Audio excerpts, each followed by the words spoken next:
Well, hey everybody, this is Dan here. I just wanted to give a quick update since I gave the prayer request a few weeks ago. Just wanted to let you know where things are at. We have, after a period of discernment, talking to Grace City Church, talking to people who are stakeholders, intercessors for Connecting Streams. We've decided we really do feel the Lord is leading us to pass the space, the Connect Center, over to Grace City Church to bless them, as they've been a church in the Glebe for many years. They don't have a space they're meeting in right now, and we have a friendship with them, and I really think that this space will be used. They'll be able to use it for God's glory here. So we're going to be closing and transferring our lease over on September 1st. They're graciously going to have us continue the ministry here until November. And our hope is that we will be able to work with their congregation, get some people in their congregation interested in this ministry, and then train them and pass it off to them going forward. And this is the exciting thing, as we've gone through this discernment process, one thing the Lord has really gotten to the heart of things is really this is just simply a hospitality ministry. It's a ministry where we're just opening doors, having coffee, and saying, "Come in for a safe space and join us for conversation." And people do. We've had people come to the Lord this summer. People, this is their place. They hang out, they find fellowship. And so what we've learned is this is not a complex ministry.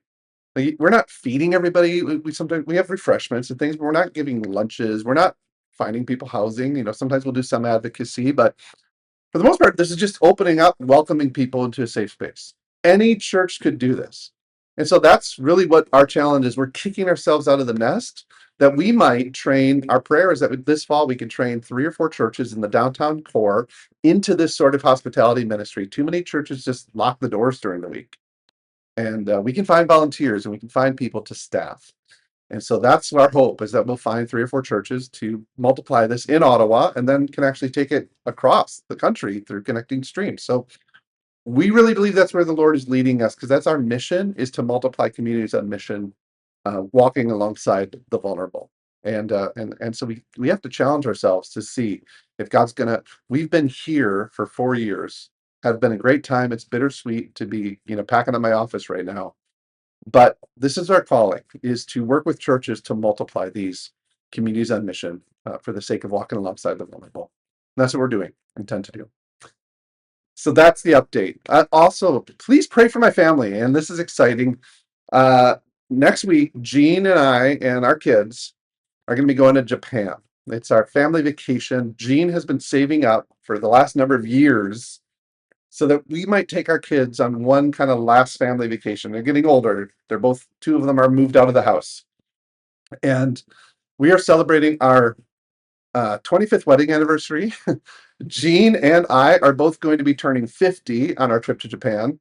And we're celebrating 25 years since we moved to Japan and lived there for 3 years as newlyweds. Our eldest daughter, Aika, was born there, and we are going to be homestaying in the city and hanging out with the people that we were there 25 years ago with. So please pray for us. Pray for spiritual protection. As Japan, there's a spiritual darkness that is in there, even though it's a very beautiful city. The people are wonderful. There's a spiritual darkness that kind of underlies the culture. We just want to ask that you pray for our spiritual protection, pray for our time of connection with each other and with our kids, and reconnecting with the church and with their friends who live there, and pray for obviously safety and travels, and pray for that everything goes well, and refreshment, so that when I come back in the fall, we'll be ready to go. I'll be speaking immediately at a church and at a conference the weekend we get back from Japan. So pray for. I have both of those things happen in the morning, so I think the jet lag will be okay. But there's a lot of exciting things happening this fall. But I'll give you an update in September when we're back. Thanks a lot. So thank you for your prayers and your support, particularly over the last number of weeks as we've been coming to this discernment. Thank you.